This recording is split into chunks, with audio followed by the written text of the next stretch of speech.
வணக்கம், நான் உங்கள் ராமன். சமீபத்திய நியூஸ் என்ன அப்படின்னா, கேரளாவில் ஒரு பொண்ணு பஸ்ஸில் ட்ராவல் பண்ணியிருக்குது.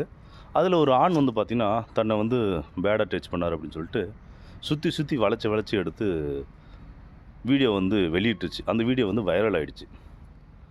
அந்த ஆண் வந்து நான் தப்பு பண்ணலை அப்படின்னு சொல்லிட்டு தன்னோட குற்ற உணர்ச்சியாலே என்னடா நம்மளை தவறாக சித்தரிச்சிட்டாங்களே அப்படின்ற ஒரே காரணத்துக்காக தற்கொலை செஞ்சுக்கிட்டாரு.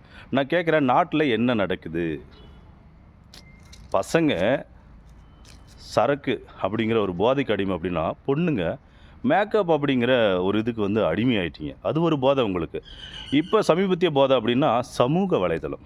இந்த வலைதளத்தில் என்ன அப்படின்னா, நீ என்ன பண்ணால் ட்ரெண்ட் ஆக முடியும். அதாவது அதுக்கு தேவையில்லாத விஷயத்த செய்கிறது, ஆடுறது, ஓடுறது, தேவையில்லாத காட்டுறது, இந்த மாதிரி விஷயங்கள் போட்டோம்னா இந்த சமூகத்தில் வந்து நம்ம ட்ரெண்ட் ஆகிடலாம் அப்படிங்கிற தவறான நோக்கத்தில் யாரோட வாழ்க்கை கெட்டாலும் சரி, யாரோட பேர் கெட்டாலும் சரி, யாரோட குடும்பம் எக்கேடு கெட்டு போனாலும் சரி அப்படின்னு சொல்லிட்டு தேவையில்லாத வீடியோக்களை எடுத்து வைரல் பண்ணுறீங்க. இந்த மாதிரி மீடியாவும் அதே மாதிரி தான் பண்ணுது. ஒரு நல்ல விஷயங்களை வந்து வைரல் பண்ண மாட்டேங்குது. இந்த மாதிரி தேவையில்லாத விஷயங்களை வைரல் பண்ணிக்கிட்டே இருக்குது. ஏன் நீங்கள் வீடியோவில் ட்ரெண்ட் ஆகணும்னா நிறைய விஷயம் இருக்குது. பேசலாம், எழுதலாம், டான்ஸ் போடலாம், நடிக்கலாம், இயற்கையை ஷூட் பண்ணலாம், எவ்வளோ விஷயம் இருக்குது. ஒருத்தர் வந்து தவறாக சித்தரித்து தான் நீங்கள் வந்து ட்ரெண்ட் ஆகணும் அப்படின்னு, ஒருத்தரோட வாழ்க்கைக்கு எடுத்து தான் நீங்கள் வந்து இந்த வீடியோவில் ட்ரெண்ட் ஆகணும் அப்படின்னு என்னங்க அவசியம் இருக்குது? இது என்ன நடக்குது இந்த நாட்டில்? இப்படி நீங்களாம் படிச்சவங்க இல்லையா?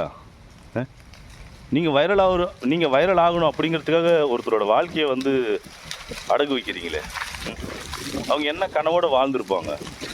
அவங்கள நம்பி அவங்க குடும்பத்தில் ஆளுங்களாம் இல்லையா? போனவங்க திரும்பி வருவாங்களே அப்படின்னு சொல்லலாம். அவங்களுக்குலாம் ஒரு ஏக்கம் இருக்காதா? வீணாக ஒரு உயிர் போயிடுச்சுல்ல. ஆணுக்கும் சரி பெண்ணுக்கும் சரி கற்புங்கிறது சமந்தான். ரெண்டுமே உசுறு தான்.